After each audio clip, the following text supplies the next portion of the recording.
Welcome, Joanna and Alexis. Alexis Williams, the Chief Corporate Affairs Officer at Stagwell. Thank you for having me again. I just wanted to say, actually, there's a well-established merger in my household between advertising and journalism, because when my dad was 14, he left school and he went to work in a post room in an advertising agency.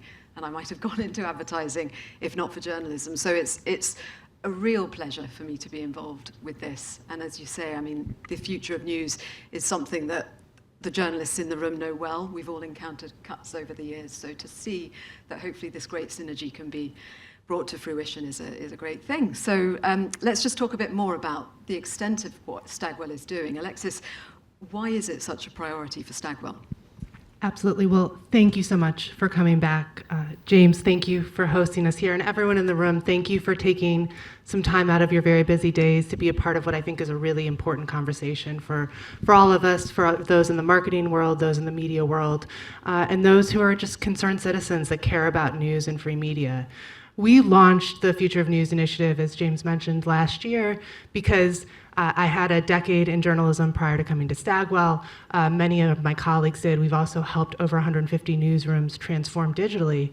And the trends around defunding news based off of brand safety concerns are really alarming, because if newsrooms cannot subsidize their work, if we can't have investigative journalism, if we can't have journalists out in the field every day covering the stories of consequence that are going to shape the history of this world, then we don't have the ability to know what's going on. We can't be informed citizenry. And I know that sounds lofty, but I think the intersection of advertising and news really sits in this moment. And I think we see this as a huge opportunity to re-engage with news and to help news elevate itself. And so when we launched this initiative, we had seen the troubling trends, and we decided the best way to approach tackling the issue was through objective quantitative data. So over the course of these almost 12 months now, we've surveyed over 80,000 people around the world. In the QR code, you'll see we actually did a global study of CEOs to really understand their perceptions of news and advertising in news. And we're trying to take the conversation to markets and places of consequence so that everyone can start sharing this out and everyone can think about, how can I adjust and add news as a core part of my advertising? How can I think about adding news into the mix or partnering with publishers in a way that gives them a portion of the revenues which we can contribute through our sponsorship? But importantly for us, because it is about reaching audiences in return, get to those people who do read news. For example, we know that on average, the news reader is much more likely to be a business decision maker, much more likely to make over 150K pounds, much more likely to have a college degree, much more likely to read more than 5 news stories in a day.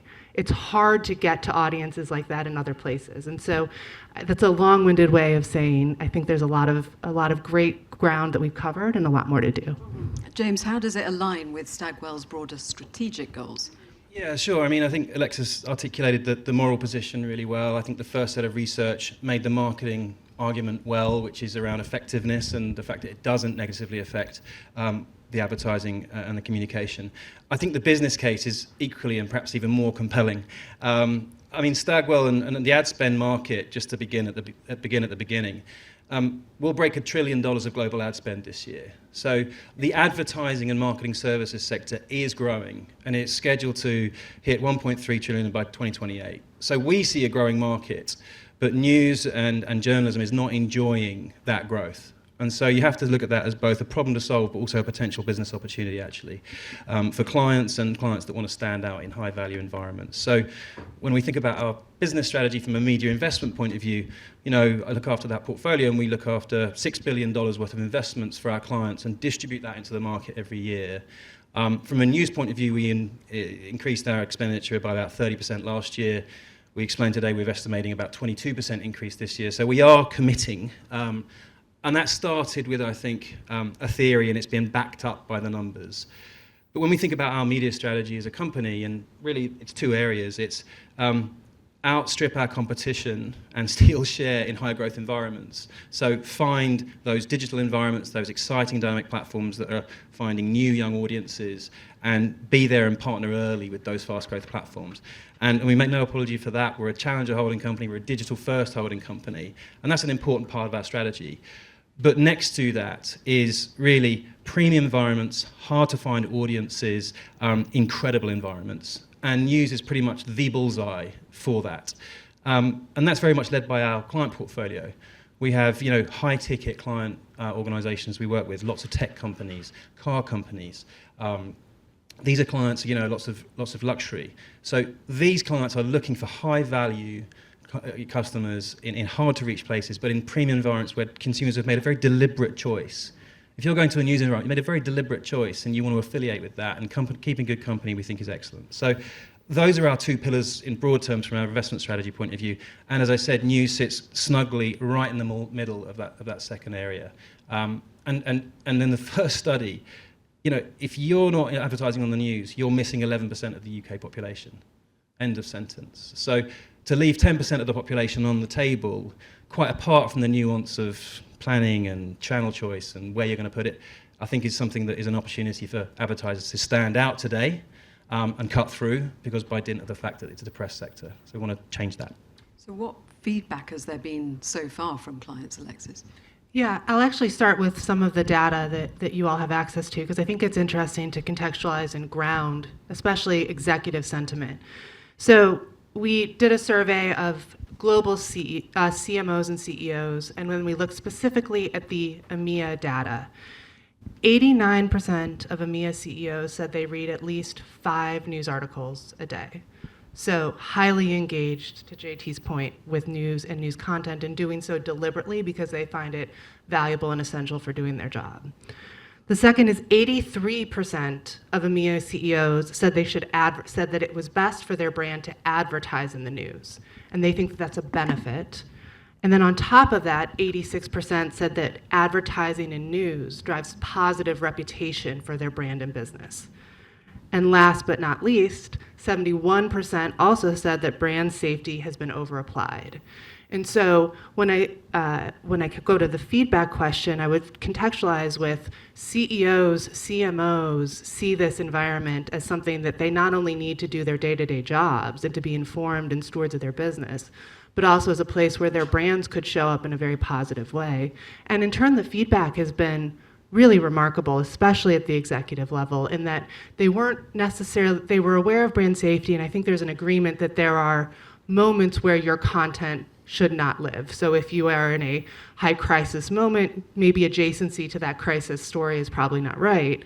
However, as a general rule, I think they were shocked that in some cases 40 to 50% of news content could be blocked automatically before they even have a chance to advertise against it. And so I think the benefit of what we've done is we've really highlighted this issue at the highest levels.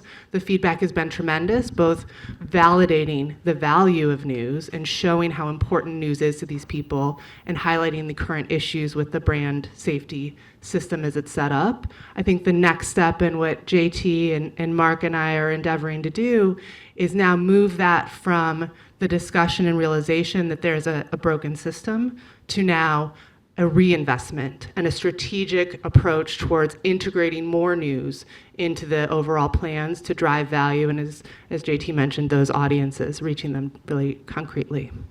Yeah, I mean, tell us a bit more about those next steps and how you make that happen. Yeah, sure. I mean, I think we started with a moral point of view and then made a marketing case around effectiveness. And the third chapter of this, and we'll be looking to execute this over the next quarter, maybe launch it in Cannes, is really to make the business case and talk about return on investment. And so when we're talking about those 30% increases last year, 20% increases this year, the argument we're making to our CMOs and our partners is you can cut through more in what are ever more enriched ecosystems. We've got the Times here tonight, we've got CNN.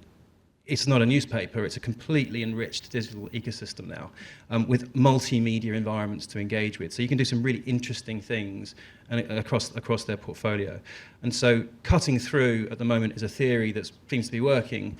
we want to be doing a study that we can put numbers to that, where we can prove that news compared to other adjacencies, or in complement to other adjacencies, we were discussing it with the team today, sport, entertainment, lifestyle, news, the belief and the prevailing theory is that news is going to be a catalyst to those investments, to those media buys.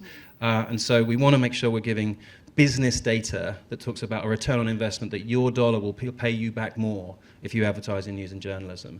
So it's an effectiveness, from a business point of view, a commercial effectiveness conversation, not just a marketing effectiveness conversation. So that'll be our next chapter over the next 12 weeks. Okay. You're rolling it out very quickly. It's very impressive. What role can other companies play in joining forces and supporting quality journalism in this way? I'll start, and then of course jump in. But I think the most effective thing any of us in this room can do is go back to our stakeholders within our companies, go to our colleagues and our peers in the groups in which we run, and talk about this data, talk about the effectiveness, talk about the audience, talk about the reach, and heck, talk to JT about how you could adjust your media mix as well. But I think the most important thing is moving to action, because journalism is incredibly important.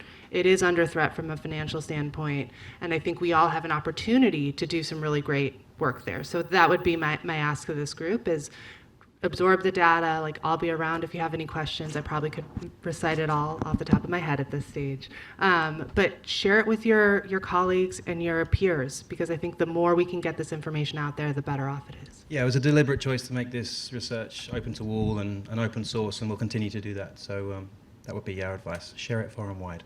Brilliant. Well, it's really great to hear from you both. Thank you. It's good to hear the moral and the business argument for it. Let's bring in the journalists and the others who can give us the perspective more about why it's so important. See you in a bit.